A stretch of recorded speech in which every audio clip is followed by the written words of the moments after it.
ঢাকঢোলের মধ্য দিয়ে শুরু হয়ে গেল আমাদের আজকের এই ট্রেন যাত্রা। দেখি একটু ঐতিহাসিক মুহূর্ত দেখতে পাচ্ছেন, ঐতিহাসিক মুহূর্ত ঐতিহাসিক জেলার। ফাইনালি বন্ধুগণ আমাদের ট্রেন ছেড়ে দিল আজিমগঞ্জ জংশন, কাশিম বাজার সে উঠছে। কাশিম বাজার যাবে আমাদের ট্রেন, দেখতে পাচ্ছেন আপনারা, সঙ্গে থাকুন।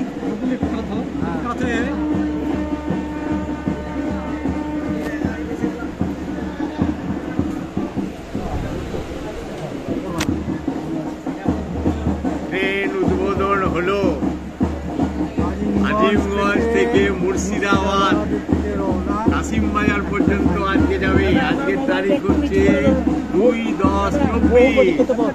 ভোর প্রদীক্ষিত ট্রেন আমাদের এখন চালু হলো, উদ্বোধন হলো আজ।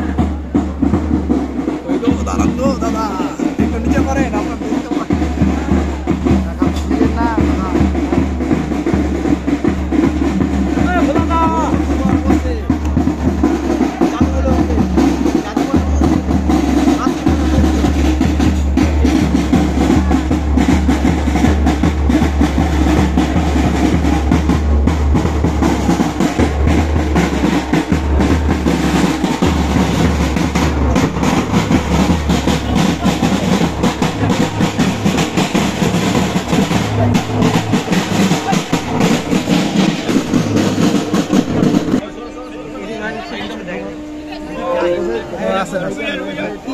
এখানে ঢোকার জায়গা